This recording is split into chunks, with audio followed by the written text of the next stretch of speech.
வணக்கம் உறவுகளே. நலமா வளமா வளமோடு வாழுங்கள். திருச்சி போன கதையை கேட்டிருப்பீங்க நேத்தி. அந்த திருச்சி எனக்கு கற்றுக் கொடுத்த பாடங்களை பற்றி வரக்கூடிய நாளில் பார்ப்போம்.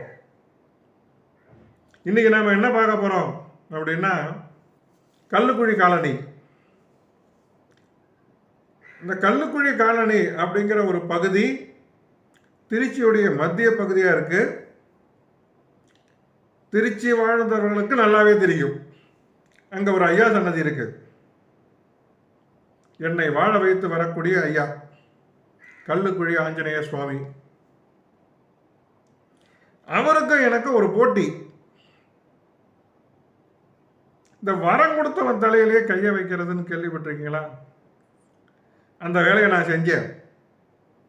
என்னடா கொழுப்படுத்து போய் நிற்கிறானா? ஆமாம், அப்போ செஞ்சேங்க. எல்லாமே நமக்கு ஐயா தான். ஐயா இல்லைன்னா நான் கிடையாது. இன்று வரை என்னை வாழ வச்சுக்கிட்டு இருக்கிறது ஐயா தான். நான் திருச்சிக்கே குடி வரேன் 2012, 13, 14 இந்த காலகட்டம். 13, 14 அந்த நேரம் திருச்சிக்கு குடி வந்த நேரத்தில் ஐயாவை சந்திக்கிறதுக்கு நான் கல்லுக்குழி காலனி போகிறேன். அன்னைக்கு தான் வரேன். வந்து ஒரு 2-3 நாள் தான் இருக்கும். திருச்சி வந்து 1 நாள் இல்லை 2 நாள் தான் இருக்கும். 2-3 நாளுக்குள்ளே தான் இந்த நிகழ்வு நடக்குது. பல ஆண்டுகளாக வந்து போயிட்டு இருக்கேன். அதுவும் கல்லுக்குழி காலனி வழியாக தான் வெளியில் போகிறதும் உள்ளே வர்றதும். என் வாழ்க்கை சம்பவத்தில் பலரை சந்திச்சதும் கல்லுக்குழி காலனி தான்.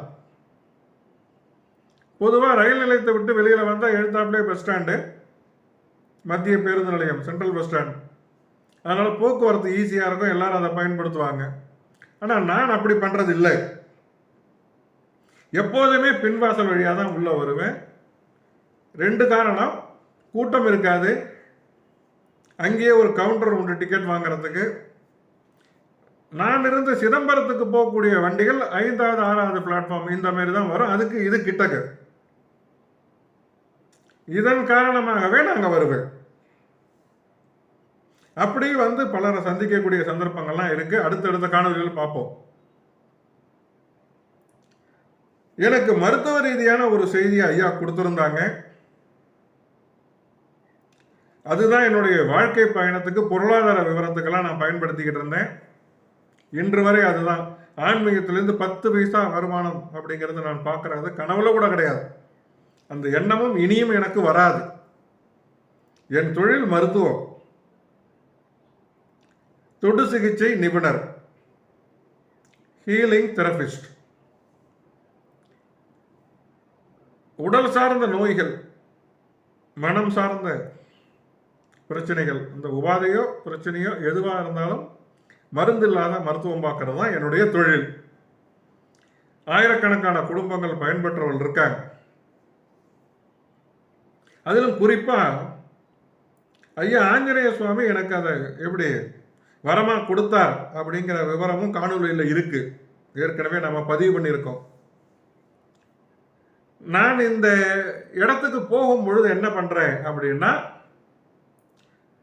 அவர்கிட்ட போய் இந்த எப்போ நான் இந்த விவரத்தை தெரிந்துக்கிட்டேனோ, அதாவது பிரபஞ்ச அருள் பேராற்றலை பெற்றேனோ, அன்றிலிருந்து எனக்கு ஒரு குறுக்கு புத்தி உண்டு.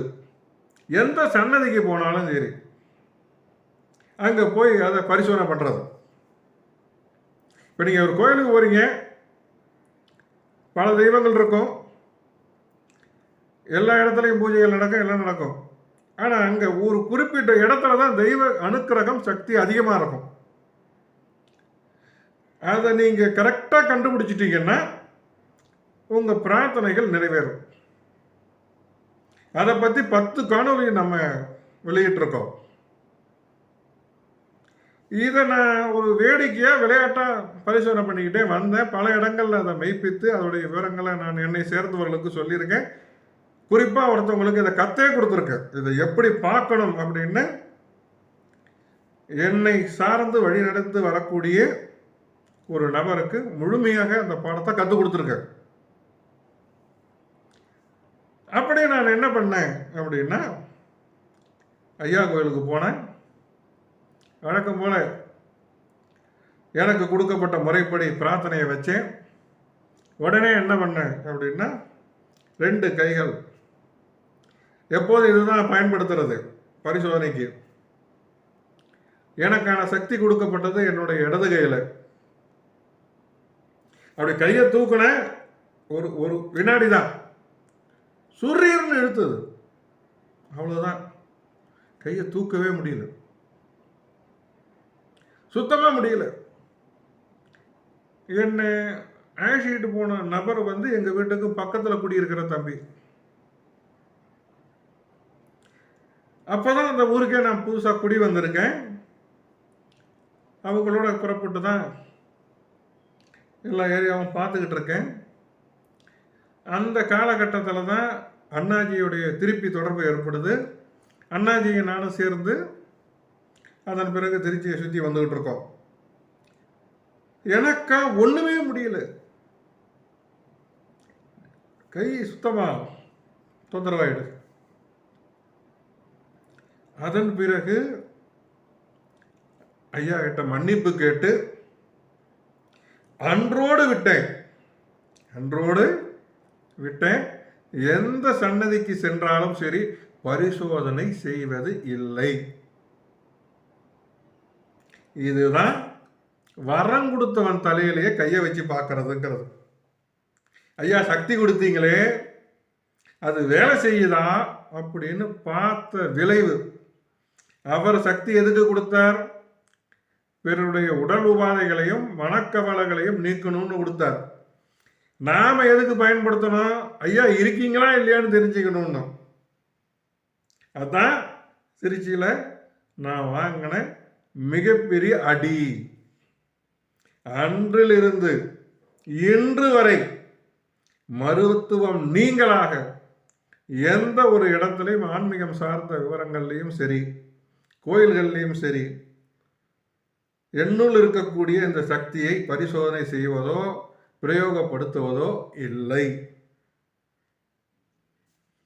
இதுபோல் பல தகவல் திருச்சி எனக்கு கற்றுக் கொடுத்துருக்கு. நிறைய அனுபவங்கள் வரக்கூடிய காலத்தில் விரிவாக பார்ப்போம். என்றும் உங்களோடு பயணிக்கும் சக பயணி மதுரகவி கோபாலகிருஷ்ணன் என்கின்ற மாருதி பாபா காயாரிலிருந்து உங்களுக்காக நான் உங்களோடு மட்டும்தான்.